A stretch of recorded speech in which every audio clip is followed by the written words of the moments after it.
Alright, so we were talking about this at the end of class, and I ran out of time. We were finding the zeros for this first function. So to find the zeros means that we're going to set it equal to 0. This is going to be just like the other examples we did in class.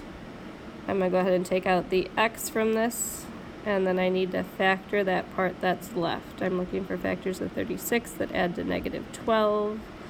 That's going to be negative 6 and negative 6. So we get 0 equals x times x minus 6 times x minus 6. Now if you want to get real fancy, you can write that as x times x minus 6 squared. So the part we didn't get to talk about was the multiplicity. So the zeros for this one, the first one gives me a 0 of x equals 0. That one does not have an exponent attached to it, so its multiplicity is technically just 1. Since it has a multiplicity of 1, that is an odd number. It's the exponent itself that's going to determine what we look at up here at the top. So since that's an odd number, we know that it's going to cross the x-axis at that point. So this crosses at 0.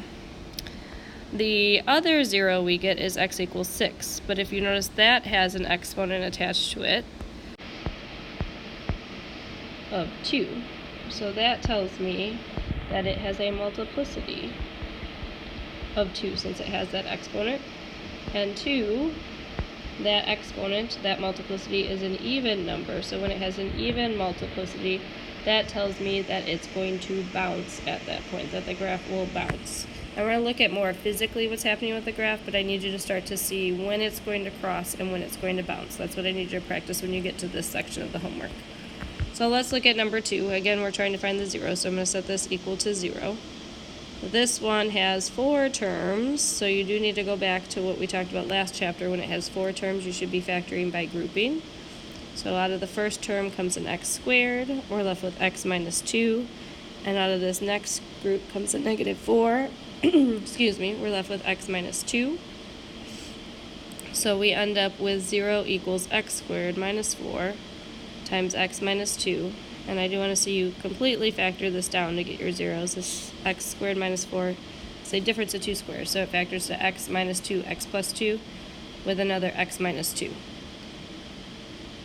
So this is really x plus 2 times x minus 2 squared, because there's 2 of those x minus 2 factors. And then we're going to find the 0 for each factor. The first one, there's only one of them. If we solve that for 0, we get x equals negative 2.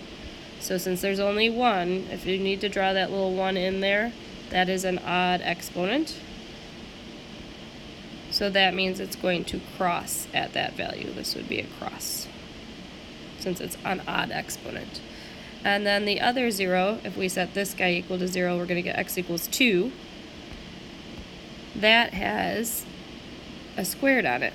That means that has a even multiplicity. So I'm going to write down that this has a multiplicity of 2. You should state the multiplicity. And then you should look at what that means for this problem. Since it's an even multiplicities are going to bounce. So I need you to try this on the homework, and then we're going to talk more about physically what's happening to the graph when we look at this with graphing tomorrow.